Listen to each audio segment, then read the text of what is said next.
Morning folks, how are you doing? You alright? First thing I want to talk to you about today, this morning, is just about a tool that I've come across. No, he's not here. It's not what I mean. A tool that I've come across, and it's one of these.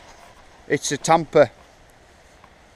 It's possible, probably not, but it's possible one or two you're thinking, well, what's a tamper? It's basically a big, heavy, flat-based weight at the bottom of a stick. It's nothing more incredible than that. However, for packing down berms and just packing down bits of trail, it's as important as having a mattock when you're trail building.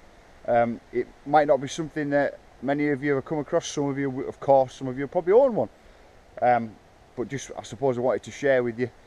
They're not in you won't find them in B&Q, you won't find them in Tool Station, you won't find them in Screw Fix. Of all the places for trail tools, I got this one in Homebase. They work out at by the time you get VAT on them, they're about 37, 38 quid. But an invaluable piece of kit. Only just got it in the past couple of days, only just discovered it in the past couple of days. Would traditionally have gone for a whacker plate. However, in this scenario, for the areas that I'm doing round here in this road and this car park area, and then and the exit road that goes through, those are all going to be done with a roller, because it just doesn't make any sense to whack a plate such a large area. So the only other reason that I'd even thought about a whacker plate is for all the stuff that's way over in that direction, and for the trails. However, getting a whacker plate from here to over there is how the hell do you do that? You currently can't drive it over, put it in the boot of the car and drive it over, and they're not really a manoeuvrable piece of kit. They're not that easy to move around. You can put it in a bucket of a digger, I suppose, and get it over, but then back and forth is just a complete pain. Having one of these in your kit, a tamper plate, it's just brilliant. You literally carry it over, smash in the bits of berm that you've been working on, and it packs it in a treat. It's nice and heavy on the base. Brilliant. Buzzards, we've got 6 here. They're undeniably majestic creatures, and they look amazing when they're soaring around and you can hear them calling and everything. And when you get one flying overhead and get a decent look at them, they're awesome. However, they are messy eaters. It's just some sort of remnants of wood pigeon. Either that, or there's been some kind of Blair Witch going on outside of the cabin. It wasn't me anyway. I was just taking a slight pause in what I'm doing, because I can smell fire. Now it's probably just one of the farms around here burning some rubbish, but as a forest owner, how much of a doofus are you if you smell fire and then think, oh, I'll not bother investigating that.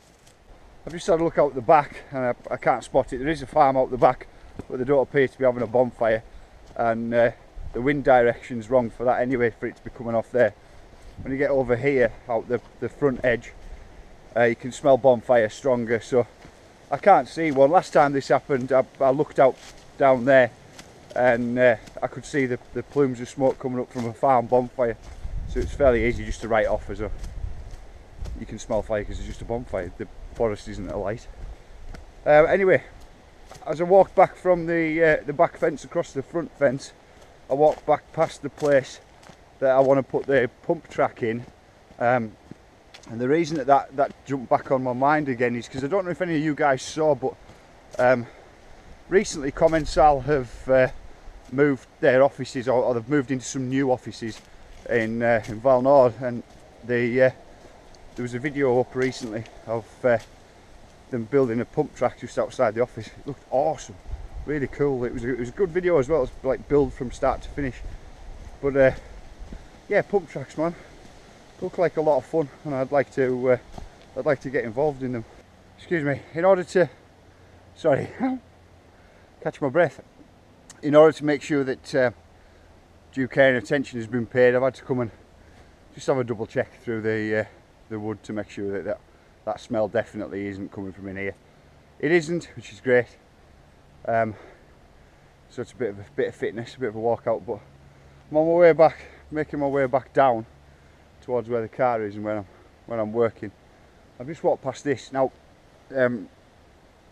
Hopefully GNAR kind of gives you early insight, and I have done on a lot of tracks giving you really early insight, but this is one that Watson is building. It's going to be called GDH1, and he's decided to start to map out the way down it. So he's left himself some scratches in the land to let himself know. So it's a way down there, bends round, and then let me guess if I can get you down through the trees. No, it's not really going to show up very well.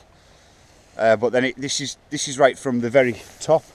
You can see that where it goes very light there is the back fence. So this one is we're now over in the side of the forest where it's many of you will know that it's kind of wedge shaped, laid on its side, and it starts off at the south end where it's steepest, and it kind of levels back out towards where the car park is. So Watson's putting GDH1 on one of the steepest parts, so it starts off down and doesn't stop until it gets all the way down the bottom. Now, having had a bit of just make my way back, having had a bit of a walk through it with him, his ideas for it and the plans that we share are to get it a little bit technical, which is a lot of fun. I mean, next door to it we're gonna have Beggars Canyon, which is a straight up jump track, but on this one we're going for a very much a feel of jumps and twists and technical sections. Just going to climb you through here. Oh. And to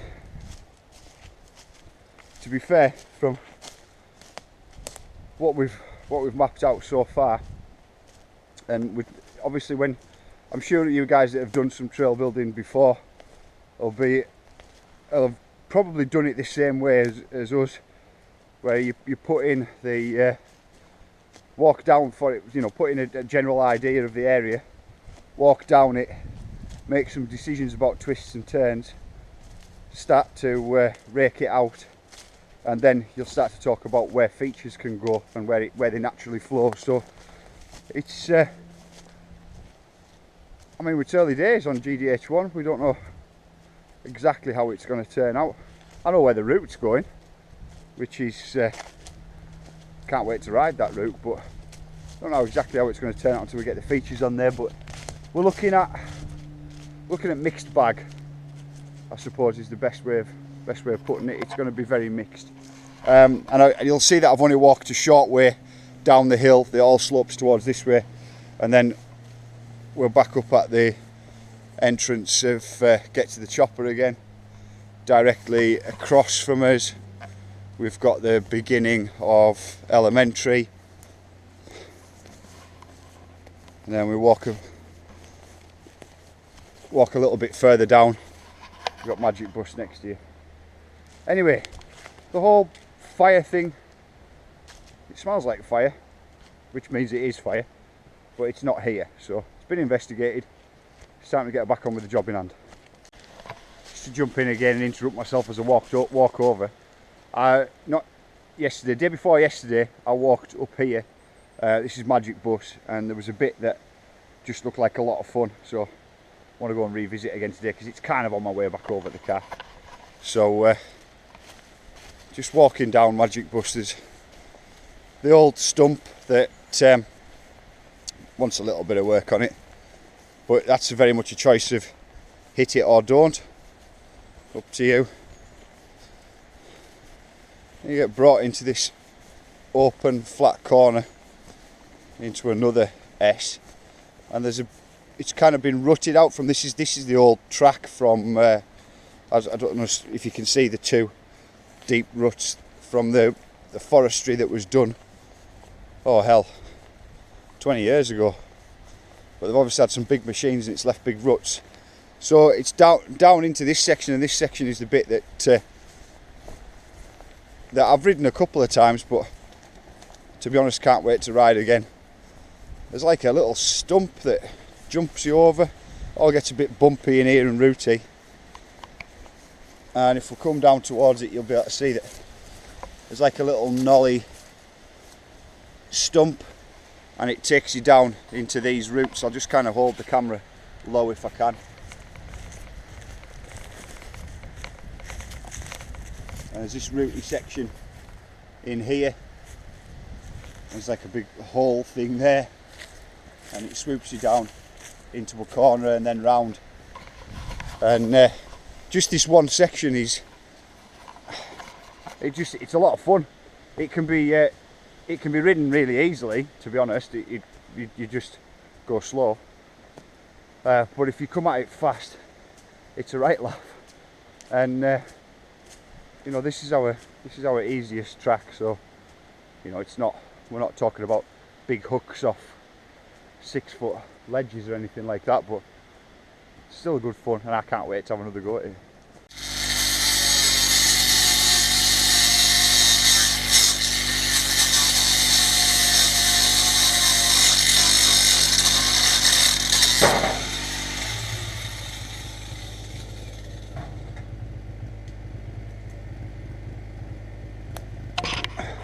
So the reality of, hang on 1 second, turn this off, it's annoying.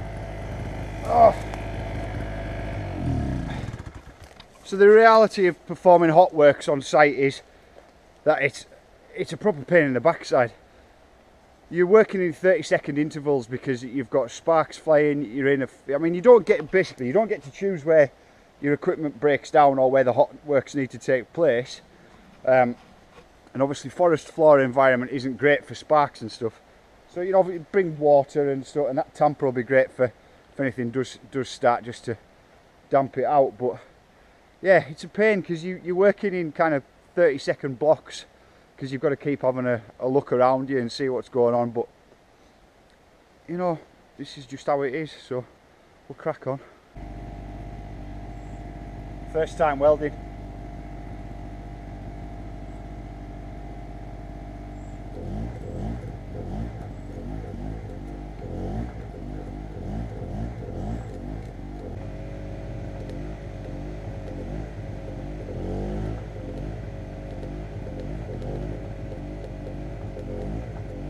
So, it may not surprise you to find out that I've never welded before. I've owned a welder for, what, 12 hours, and I've been welding for, my whole welding career is now 40 minutes old. I think the issue with teaching yourself how to weld is, once you understand the actual fundamentals of it, is actually having the feeling of what it actually feels like. It's a little bit like jumping a bike. It's very hard to explain to somebody until they've done it for themselves. So I'm just kind of getting to grips with it. But it's, you know, I'm 40 in a couple of weeks, and not knowing how to weld is a bit of a disgrace, to be honest. Especially for doing things like this, you know, repairing stuff. So I'm gonna crack on and see if I can get this sorted, and I'll come back to you in a minute.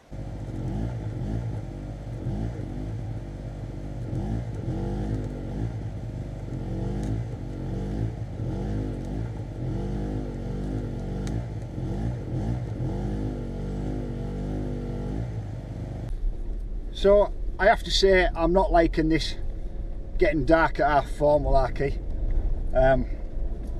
Just part and parcel of the time of year. But it's a bit frustrating because I was starting to get somewhere with that welding there. And it's a bit like kind of just having to stop when you're just starting to get the knack of something. Anyway, I can finish that off in the morning, so that's always something. But it's, you know, it's nice to have the start of a new skill, and I'm sure it'll come in handy. So anyway, that's the vlog for today. It's what is it? It's 10 to 5, and it's started to get dark. That's a bit rubbish, isn't it? Oh well, know what you can do. Thanks very much for watching, and I'll see you soon.